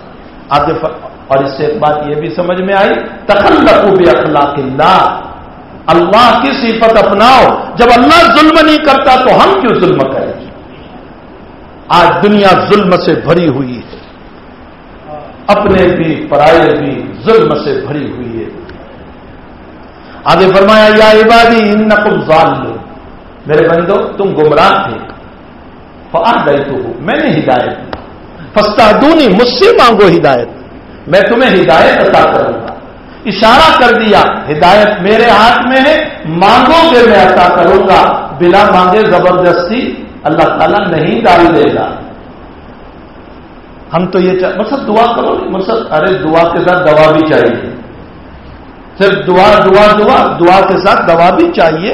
ذرا اپنے بچوں کی تربیت بھی تو کرو پہلے اور پھر دعائیں کراؤ۔ اگر دعا ہے اور تربیت اولاد ہے جس کو دوا کہا گیا پھر اللہ تعالیٰ عطا کرتا ہے۔ حقیقت یہ ہے کہ بچہ ہی نیک بننا نہ چاہے تو اللہ زبردستی تھوڑے ہی بنا دے گا اس کو۔ فرمایا مجھ سے ہدایت مانگو میں عطا کروں گا۔ یا عبادی انکم جائعون، میرے بندو تم بھوکے ہو، الا من اطعمتہ، مگر میں جس کو کھانا کھلاؤں، فاستطعمونی، مجھ سے مانگو میں تمہیں کھانا کھلاؤں گا۔ اشارہ کر دیا کہ تمہارا معبود اور تمہارا رزاق وہی ہے، اسے مانگو۔ اسی لیے اس نبی نے عجیب عجیب دعائیں سکھائی ہم کو کھانے کے بعد، غیر مخفی ولا مغفور ولا مودع ولا مستغن عنہ یا ربنا۔ ہائے ہائے، ایک ایک کلمہ جو استعمال کیا ہے نبی نے۔ بھوک لگی تھی تو کہیں سے بھی پلیٹ تلاش کر کے لے آئے اور کھانا نکالا، اور جب پیٹ بھر کے کھا لیا تو یوں ہٹا دیا۔ اب یہ ہٹانا اعراض کی دلیل ہے، تو نبی نے جملہ ہمارے پاس بلوایا کھانے کے بعد، غیر مخفی، اللہ میں نے اس لیے نہیں ہٹایا کہ میں اس سے اعراض کر رہا ہوں، پیٹ بھر گیا اس لیے ہٹا دیا۔ ولا مغفور، اے اللہ میں ناشکری نہیں کر رہا ہوں تیری، میرا ہٹانا ناشکری کے لیے نہیں ہے۔ ولا مودع، اے اللہ میں کھانے کو الوداع نہیں کہہ رہا ہوں، مجھے پھر ضرورت پڑے گی شام کو۔ ولا مستغن، اور اللہ میں بے نیاز نہیں ہوں تجھ سے، میں تیرا محتاج ہوں، پھر شام کو مجھے ضرورت پڑے گی۔ ولا مستغن عنہ یا ربنا، اگر کوئی آدمی ان کلمات کے ساتھ کھانے کے بعد اللہ کا شکر ادا کرے، کیا یہ بات ہو سکتی کہ اللہ شام کو اس کو بھوکا رکھے گا؟ نہیں ہو سکتا۔ لیکن ہم نے اپنے نبی کے طریقوں کو چھوڑ دیا۔ فرمایا یا عبادی انکم عارون، تم ننگے، میں نے کپڑے تم کو دیے، تم تو بلا کپڑوں کے دنیا میں آئے تھے، کپڑے ہی کہاں تھے میرے آپ کے بدن پر، ہم تو بلا کپڑوں کے دنیا میں آئے تھے۔ کوئی کہے میرے باپ نے دیے، میری ماں نے دیے، تیرے ماں باپ کی کمائی اللہ کی طرف سے، اگر تیرے باپ کو اللہ فالج کر دیتا، لقوا کر دیتا، پاگل بنا دیتا، تیرا باپ کہاں سے کما کر لاتا؟ اللہ ہی دینے والا. فرمایا میں نے کپڑے تجھ کو پہنائے, میرے بندے مجھ سے مانگ, میں تجھ کو عطا کروں گا. اسی لیے ہم کو یوں کہا گیا جب تم کپڑا پہنو, الحمدللہ الذی کسانی ما اواری بھی عورتی واتجمل بھی فی حیاتی. اے اللہ میرے ننگے بدن پر تو نے کپڑا پہنایا اور مجھے بڑا خوبصورت بنایا. واتجمل, میں کپڑے نکال دوں ہم بدی معلوم ہوتے, کپڑوں کے ذریعے سے بڑے اچھے معلوم ہوتے ہیں. فرمایا اے اللہ تو نے مجھ کو کپڑوں کے ذریعے سے خوبصورت بنا دیا. کیسے شکرانے کے کلمات نبی کریم صلی اللہ علیہ وسلم نے ہم کو سکھائے. یہ دعا اس لیے سکھائی ہے کہ حضرت تھانوی علیہ الرحمہ فرماتے ہیں تاکہ ہر موقع پر تم اللہ کے ذکر سے تازہ رہو, ہر موقع پر اپنی زبان کو اللہ کے ذکر میں رکھو. پھر آگے فرمایا یا عبادی انکم تخطئون باللیل والنہار, میرے بندو تم دن میں بھی گناہ کرتے ہو, تم رات میں بھی گناہ کرتے ہو. فاغفر لکم, اور میں تمہیں معاف کرتا جاتا ہوں.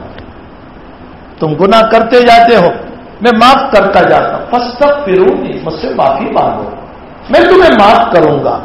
اور وہ رب کی معافی تو بڑی عجیب و غریب, بہت عجیب و غریب ہے. اس رب کی معافی تو شاید اتنا جلدی ہمارے باپ, ماں, بہن, بھائی, شوہر, بیوی اتنے جلدی راضی نہیں ہوتے جتنا جلدی مولا راضی ہو جاتا ہے. وہ 2-4 منٹ کے اندر راضی ہو جاتا ہے, 2-4 منٹ میں. شرط یہ ہے کہ دل سے رونا. ہمارے حضرت سے ہم نے ایک واقعہ بار بار سنا کہ ایک بزرگ تہجد کے لیے اٹھتے تھے تو آواز آتی تھی لا نبے, تو کتنی محنت کر, قبول نہیں. شاگرد نے بھی, مرید نے بھی سنائی تھی. تو مرید کہنے لگا حضرت جب قبول ہی نہیں ہے تو مصیبت کیوں اٹھا رہے ہو؟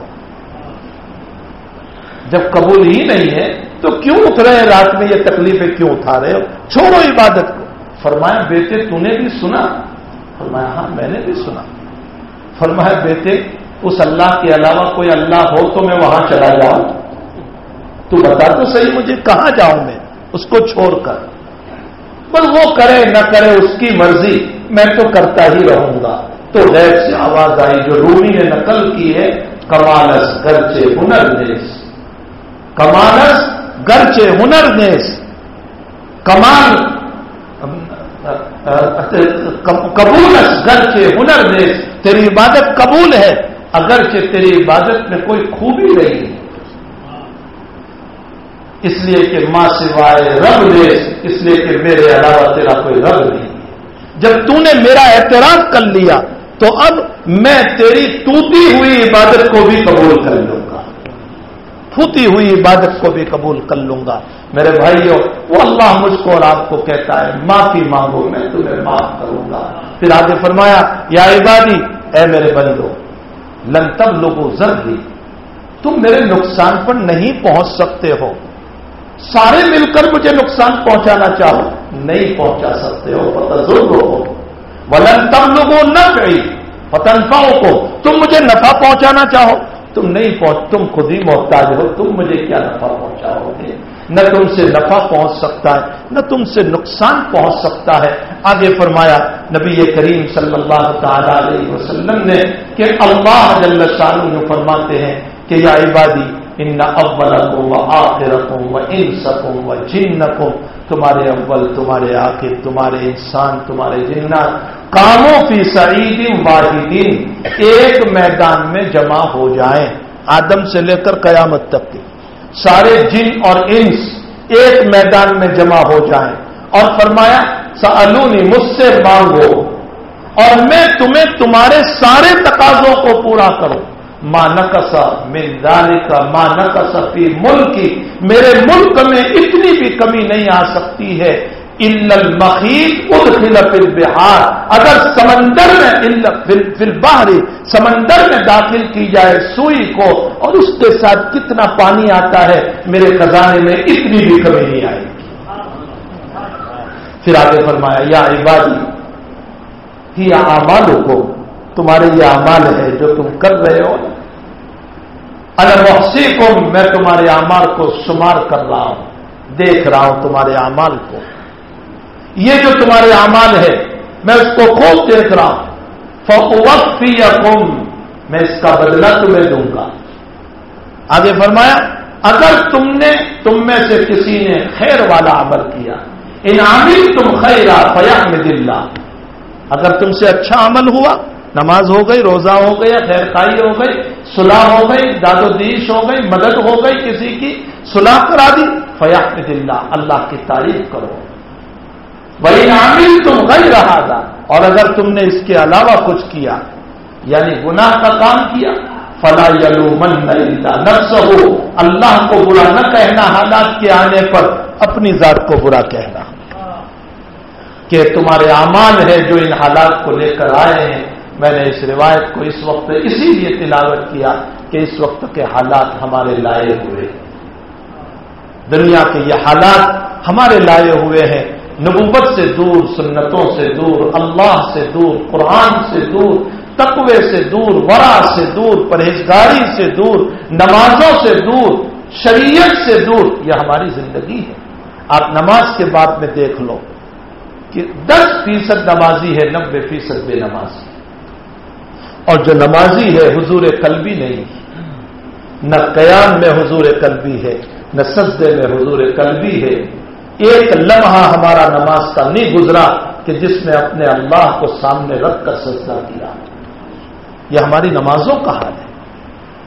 تقوی کا عالم یہ ہے کہ میراث میں دیکھ لو، جائیدادوں میں دیکھ لو، پراپرٹیوں میں دیکھ لو، غیروں کی زمینوں کے حرف کرنے میں دیکھ لو، یتیم بیوہ مظلومین کے مکانوں کو لوٹنے میں دیکھ لو، مساجد مدارس کی زمین اوقاف کی ہے اس کو بیچنے میں دیکھ لو۔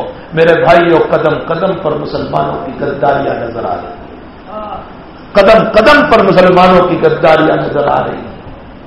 اس لیے ہمیں سچے دل سے توبہ کی بہت ضرورت ہے۔ اگر ہم سچے دل سے توبہ کریں گے، آج بھی اللہ کی مدد اتر سکتی ہے، اللہ کی نصرت اتر سکتی ہے۔ نبی علیہ السلام کی اتباع کے جذبات اگر ہم بنا لیں گے تو آج بھی اللہ کی طرف سے حالات ہمارے لیے خوشگوار بن سکتے ہیں، اس لیے کہ رب بھی وہی ہے، کتاب بھی وہی ہے، آسمان بھی وہی ہے، زمین بھی وہی ہے، نبی بھی وہی ہے، کعبہ بھی وہی ہے، مدینے میں آرام فرمانے والے وہ ہمارے آقا بھی وہی ہے۔ اگر تبدیلی آئی ہے تو مجھ میں اور آپ میں تبدیلی آئی ہے، چونکہ ہم بدل چکے ہیں، جس کے نتیجے میں دنیا کے حالات کھڑے ہوئے ہیں۔ ان حالات میں جگہ جگہ ہمیں ان باتوں کی دعوت و تبلیغ کرنا ہے، ہمیں دین کی دعوت چلانا ہے کہ ہر انسان تقوی پر آئے، ورع اور پرہیزگاری پر آئے، حضور پاک صلی اللہ علیہ وسلم کی اتباع پر آئے، اور چھوٹی نیکی کو بھی چھوٹی نہ سمجھے، چھوٹی نیکی کو بھی۔ بہت سے لوگ معمولی شیطان ہمیں کیا پڑھاتا ہے، مثلا کیلے کا چھلکا پڑھاتا، اب میں اٹھانے جا رہا ہوں تو شیطان کیا کہتا ہے، ارے یار اتنے گناہ ہیں، اس نیکی سے کیا ہوگا، تو ہم چھوڑ دیتے۔ اور نبی کیا فرماتے، لا تحقرن من المعروف شیئا، فرمایا کسی نیکی کو چھوٹی نہ سمجھو، ولو ان تلق اخاک بوجہ طلق، رواه الترمذی۔ نبی مثال دے رہے ہیں کہ اپنے مسلمان بھائی کو مسکرا کر ملے، میرے نبی کا حکم ہے کہ 10 من کھٹی غریبی کر مت ملو، جیسے دیویل پیے ہوئے ہو، ذرا ہنس کر ملو۔ گس میں کیا گئے کہ ساری امت کا بوجھ اسی پر آ گیا، 2 گھنٹے سبق کیا پڑھایا کہ ساری امت کا ٹینشن اسی نے لے لیا کہ ہنس کر بولنا بھی نہیں۔ وَلَوْ أَنْ تَلْقَ أَخَاكَ بِوَجْهٍ طَلْقٍ، نبی ہمیشہ اپنے صحابہ سے مسکرا کر ملتے تھے، محبت سے ملتے تھے، دلوں کو چھیت لیا کرتے تھے۔ فرمایا یہ بھی نیکی ہے، اس کو بھی معمولی نہ سمجھو۔ نبی فرماتے اس کو بھی معمولی نہ سمجھو، تم چھوٹی سمجھتے ہو، تمہیں کیا معلوم کہ اللہ اسی پر تمہاری مغفرت کر دے گا۔ سفیان ثوری رحمۃ اللہ علیہ کی موت ہوئی، وفات کے بعد کسی نے خواب میں دیکھا، فرمایا حضرت کیا حالات ہوئے، تو حضرت نے فرمایا بہت بڑے آدمی ہیں سفیان ثوری، تو وہ مدرسے میں جا کر پوچھنا کتنے بڑے آدمی ہیں، محدث تھے، مفسر تھے، فقیہ تھے، زمانے کے بہت بڑے آدمی تھے، امام ابو حنیفہ کے ہم زمان ہیں۔ لاکھوں حدیثوں کے حافظ تھے. فرمایا بڑی امیدیں لے کر گیا تھا کہ حدیث پر اللہ معاف کرے گا، تفسیر پر کرے گا، فقہ پر کرے گا، لیکن اللہ نے تو ان میں سے کسی کا تذکرہ بھی نہیں کیا. کسی کا تذکرہ نہیں، نہ حدیث، نہ تفسیر، نہ فقہ، کچھ نہیں. فرمایا سفیان تیرا ایک عمل ہے میرے پاس، میں اسی کی بدولت تجھے معاف کرتا. تو سفیان کہتے ہیں میں نے رب سے پوچھا وما ہی یا ربی، وہ عمل کیا ہے جس پر تو میری مغفرت کر رہا. فرمایا تو ایک وقت حدیث لکھ رہا تھا تو نے روشنائی میں قلم بھگویا. اس زمانے میں لکڑی کا قلم ہوتا تھا جو یوں ڈبو کر کے پھر لکھتے تھے.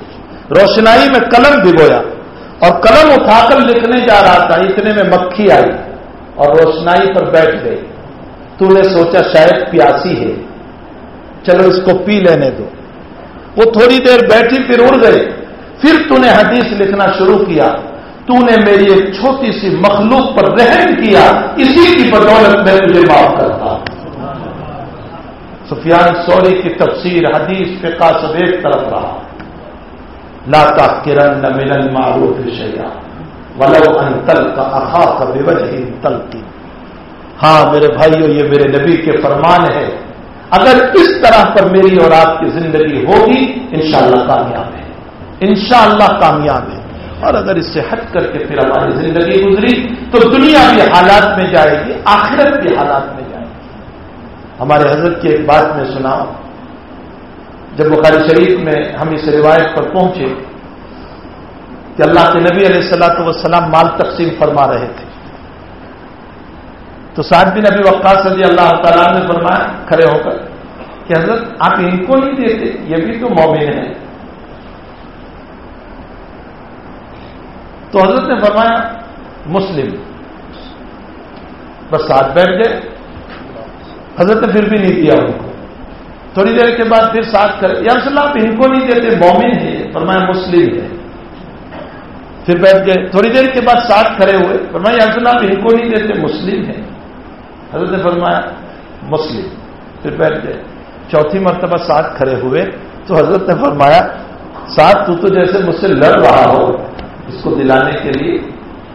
ابھی حضرت نے فرمایا میں جن کو دے رہا ہوں وہ ایمان میں کچے ہیں تو ان کو ایمان میں مضبوط بنانے کے لیے دے رہا ہوں، اور جن کو تو دلانا چاہتا ہے اس کے ایمان پر مجھے یقین ہے کہ یہ پکا ہے، اس لیے مجھ کو دینے کی ضرورت نہیں ہے.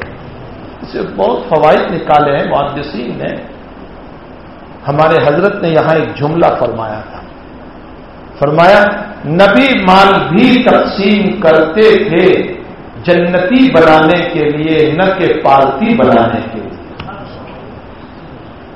نبی مال بھی تقسیم کرتے تھے جنتی بنانے کے لیے، پارٹی بنانے کے لیے نہیں کہ میری پارٹی میں آ جائے، میرا ہو جائے، اس لیے نہیں. اور اس پر حضرت نے جملہ فرمایا میرا بھی جی چاہتا ہے. حضرت قدس سرہ نے فرمایا شیخ یونس صاحب میرا بھی جی چاہتا ہے کہ ساری دنیا کے لوگ مسلمان ہو جائیں، اس لیے نہیں کہ مسلمانوں کی کثرت اور میجورٹی ہو جائے، اس لیے نہیں وہ جہنم سے بچ کر جنت میں جانے والے ہو جائیں. میں اس تمنا کی بنیاد پر یہ تمنا کرتا ہوں. اور واقعتاً میں اپنے حضرت کا یہ جملہ جب سوچتا ہوں، میں آدی واسیوں کے محلوں سے جب میں گزرتا ہوں، جب بستیوں میں نکلنا ہوتا ہے اور آدی واسیوں کے محلوں سے جب گزرتا ہوں، وہ بیچارے جھونپڑوں میں رہتے ہیں، کھیتوں میں کام کرتے ہیں، ہمارے گھروں میں برتن دھوتے ہیں، ہماری گالیاں کھاتے ہیں، ہمارے تھپڑ کھاتے ہیں، ہم ذلتیاں برداشت کرتے ہیں. اس وقت رونا آتا ہے اے اللہ تو ان کو ایمان دے دے، یہ تو دنیا کے بھی غریب ہے، ایمان نہ ملا تو آخرت کے بھی غریب رہیں گے. اگر تو نے ان کو ایمان دے دیا تو اللہ دنیا کی غربت تو کسی طرح گزار لیں گے، آخرت میں تو کم سے کم جنت مل جائے گی ان کو، یہ جنت میں چلے جائیں گے. میرے بھائیوں ایک مومن کے دل میں یہ وزد ہونا چاہیے، یہ درد ہونا چاہیے امت سے متعلق. اگر یہ درد نہیں ہے تو وہ نبی کا وارث کہلانے کے قابل نہیں، وہ نیابت رسول کے لائق نہیں. جس کی آنکھوں میں امت کے لیے آنسو نہ ہو، امت کے لیے درد نہ ہو، امت کے لیے غم نہ ہو، ہر وقت میری اولاد کے لیے مانگنا، ہر وقت میرے ہی پیٹ کو پالنے کے لیے ساری کوششیں کاوشیں کرنا، ہر وقت میرا ہی مکان بن جائے اس کے لیے کوشش ہے، اور امت کے لیے دو لفظ میرے لیے نہیں نکلتے، میرے دو قطرے آنسو کے نہیں بہتے، ہم کون سے وارث نبی ہیں؟ ہم کون سے نائب رسول ہیں؟ ہمیں چاہیے کہ امت کا غم، امت کے درد کو اپنے دلوں میں رکھے۔ اللہ تعالی ہم تمام کو امت کا درد لے کر، دعوت و تبلیغ کو لے کر امت میں چلنے کی ہمیں توفیق عطا فرمائے، غلط راستوں سے ہماری حفاظت فرمائے اور صحیح راستے اللہ تعالی ہمیں نصیب فرمائے۔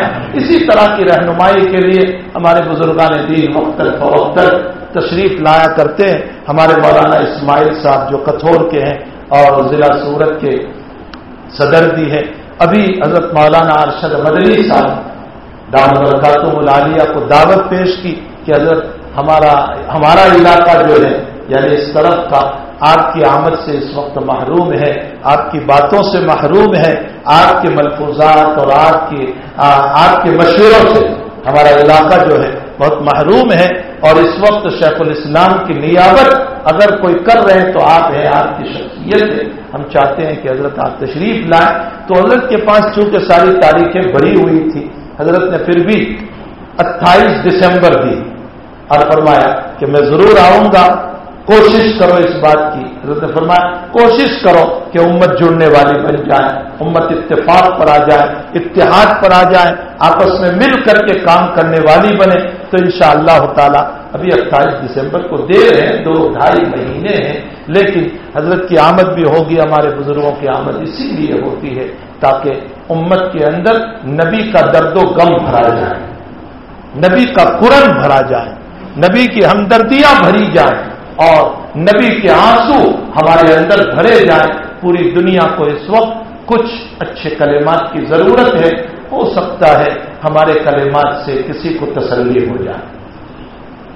ہمارے حضرت کا ایک جملہ ہے، کسی جگہ ہم تعزیت کے لیے پہنچے، شیخ بیمار تھے، ویل چیئر میں ہم لے گئے، جب باہر نکلے تو حضرت نے فرمایا میری سکت اور ہمت نہیں تھی، لیکن اس لیے کہ ایک منزلہ سیڑھی چڑھ کے ویل چیئر لے جانا، فرمایا میری سکت اور ہمت نہیں تھی، لیکن میں اس لیے آیا کہ باپ جوانی میں مر چکا ہے، بچے ہیں، تسلی کی ضرورت ہے، شاید میرے 2 کلمات سے بچوں کو تسلی اور صبر آ جائے اور ان کے صبر سے اللہ میری مغفرت کر دے۔ بہت بڑی تمنا ہے، بہت بڑی چاہ ہے۔ اللہ تعالی ہم تمام کو ان باتوں پر عمل کی توفیق عطا فرمائے۔ درود شریف پڑھ لیجیے۔ الحمدللہ رب العالمین والعاقبۃ للمتقین والصلاۃ والسلام علی سید الانبیاء والمرسلین وعلی آلہ وصحبہ اجمعین۔ اللهم صل وسلم دائما ابدا على حبيبك خير الخلق كلهم۔ ربنا آتنا في الدنيا حسنة وفي الآخرة حسنة وقنا عذاب النار، وفقنا لما تحب وترضى من القول والعمل، وجنبنا الفواحش والمعاصي والخطايا والزلل۔ اللهم اغفرنا واغفرنا واصلح لنا شأننا كله۔ اللہ ہمارے گناہوں کو معاف فرما، ہمارے قصوروں سے درگزر فرما۔ اے اللہ کہیں دنیا کے حالات ہمارے ہی اعمال کی نحوست نہ ہو، اے اللہ ہم بگڑ چکے ہیں تو کہیں ہمارے اعمال کی نحوست سے بیچارے برما کے مسلمانوں پر حالات نہ آئے ہو۔ اے اللہ ہم تو اپنی ہی ذات کو برا کہہ رہے ہیں، ہم نکمے ہیں، ہم نالائق ہیں، ہم تیرے باغی ہیں، ہم تیرے حبیب کے باغی ہیں۔ اے اللہ ہم مجرم ہیں، اللہ ہم پاپی ہیں، اللہ ہم عاصی ہیں۔ اے اللہ ہوس سے بھرے ہوئے ہیں، خواہشات سے بھرے ہوئے ہیں۔ اے اللہ ہمارے پاس تیرے دربار میں مانگنے کے لیے کوئی پیالہ بھی نہیں ہے، ٹوٹا ہوا عبادت کا پیالہ لے کر تیرے دربار میں معافی مانگنے آئے ہیں۔ اے اللہ ہم سے بڑھ کر کوئی ذلیل اس وقت نہیں ہے۔ اللہ ہمارے دکھوں کو سننے والا کوئی نہیں رہا، اللہ ہمارے دکھوں کو سننے والا کوئی نہیں رہا، ہمارے دکھوں کو سننے والا کوئی نہیں رہا۔ اللہ تو خوب دیکھ رہا ہے کہ مسلم کو کیسے مارا جا رہا ہے، کیسے کھاتا جا رہا ہے۔ ایسے تو جانور کو بھی نہیں مارا جاتا. اے اللہ، اے اللہ، اے اللہ، اے ہمارے رب، اے ہمارے مربی، اے ہمارے رزاق، اے ہمارے آقا، اے حیات دینے والے، اے موت دینے والے، اے ہماری جانوں کے مالک، اے ہماری بیویوں کے مالک، اے ہمارے بچوں کے مالک، اے کائنات کے مالک، ہم تجھ کو بلانے آئے ہیں. ہم تیرے دربار کے بھکاری بن کر آئے ہوئے ہیں، مجرم اور پاپی بن کر آئے ہیں. اے اللہ، دنیا میں اس وقت بہت فرعون بنے ہوئے ہیں، حامان بنے ہوئے ہیں، قارون بنے ہوئے ہیں، ستار بنے ہوئے ہیں. اے اللہ، ایک وہ فرعون تھا جو موسیٰ کے مقابلے میں تھا. اے اللہ، تو نے اس کو ڈبو کر موسیٰ اور موسیٰ کی امت کو خوش کر دیا تھا. تیرے محبوب کی امت تو راتیں میں بھی رو رہی ہے، تیرے محبوب کی امت تو صبح بھی رو رہی ہے، تیرے محبوب کی امت تو شام بھی رو رہی ہے. اے اللہ، تیرے محبوب کی امت روئے میں گزار رہی ہے. اے اللہ، ان فرعونوں کو تو کب پکڑے گا، ان حمانوں کو کب پکڑے گا، ان شدادوں کو کب پکڑے گا، ان نمرودوں کو کب پکڑے گا. اے اللہ، پکڑ لے، تو پکڑ لے. اے اللہ، پکڑ لے. رب لا تذر علی الارض من الکافرین دیارا، رب لا تذر علی الارض من الکافرین دیارا، رب لا تذر علی الارض من الکافرین دیارا. اللہ، مظلوموں پر رحم فرما، مظلوموں پر رحم فرما، بے مکانوں کو مکان عطا فرما. اے اللہ، برباد ہونے والوں کو آباد فرما. ان معصوم بچوں کا کون سہارا بنے گا، ان عورتوں کا کون سہارا بنے گا. اللہ، ان بیواؤں کی دستگیری فرما، بے مکانوں کو مکان عطا فرما، بھوکوں کو کھانا نصیب فرما، پیاسوں کو پانی عطا فرما، اجڑے روحوں کو آباد فرما. اللہ، ہمارا گناہ کیا ہے؟ یہی تو ہے نا کہ ہم نے لا الہ الا اللہ کہا ہے، ہم نے محمد رسول اللہ کہا ہے. اللہ، اتنا ہی تو ہمارا قصور ہے. تجھے تیرے نام کا واسطہ ہے. اللہ، ہماری حفاظت فرما دے، ہماری حفاظت فرما دے، ہماری حفاظت فرما دے، مظلوموں کی مدد فرما دے. اے اللہ، اگر تو اپنا عذاب اتار دے تو تیرا انصاف ہوگا، ہمیں اس پر کوئی اشکال نہیں. اے اللہ، تیرے اعمال مصلحت سے خالی نہیں ہوتے ہیں. اے اللہ، تو دیکھ بھال کر سب کیا کرتا ہے. اے اللہ، ہمیں کوئی اشکال نہیں ہوگا. لیکن مالک، تیرا نبی بہت روئے گا. تیرا نبی اپنی امت کے حالات کو برداشت نہیں کر سکتا ہے. اس نبی کا حال تو یہ تھا کہ چور کا ہاتھ کاٹا گیا اور تیرا نبی وہ پڑا. میرے اللہ، وہ حد کے قائم ہونے پر روتا تھا تو امت کے حالات پر کیسے نہیں ہوئے گا. تجھے تیرے نبی کا واسطہ ہے، مظلوموں کی مدد فرما لے. تجھے تیرے نبی کا واسطہ ہے، مظلوموں کی مدد فرما لے. الہ العالمین، جب ہم تیری نصرت رحمت مانگتے ہیں تو کیا ہوگا؟ تم تو غدار ہو، تم نالائق ہو، تم نماز کو چھوڑنے والے ہو، تم میرے نبی کی سنت کو چھوڑ دیتے ہو. میرا ابو بکر عمر تھا، میرا عثمان علی تھا، سبھی ہے اللہ، لیکن وہ تو سب قبر میں چلے گئے. ہم کہاں سے لائے ان کو؟